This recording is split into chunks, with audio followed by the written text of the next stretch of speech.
తనను చూసినప్పుడు తను చాలా గొప్పవాడని, చాలా పవర్ఫుల్ అని అనుకున్నా. మాస్టర్ జెరా ఎప్పుడు తను చైల్డ్ ఆఫ్ ప్రొఫెసీ అని చెప్పేవాడు. ఇంకా ఈ entire Shinobi world one of the finest Shinobi అని అనుకున్నా. కానీ అంత పవర్ ఉండి కూడా తను ఏం చేశాడు? ఈ రోజు ఈ యుద్ధాన్ని ఆపడానికి ఎందుకు ఇక్కడ లేడు?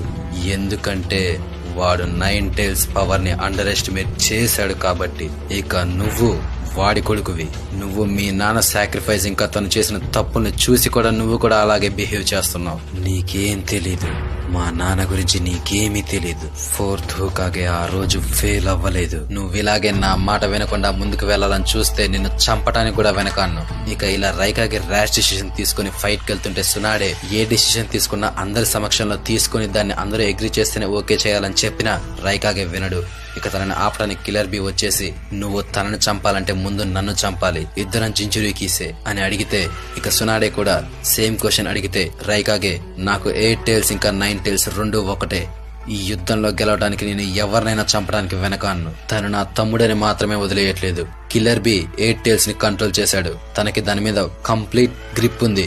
ఇక నారుటో తను ఇంత మటుకి 9 టైల్స్ ని కంట్రోల్ చేయటమే నేర్చుకోలేదు. సో బ్యాటిల్లో మన కిల్లర్ బి ఒక పెద్ద అసెట్ అయితే తను ఒక పెద్ద మైనస్ అవుతాడు. అందుకే నేను నారుటోని ఎలిమినేట్ చేయడానికి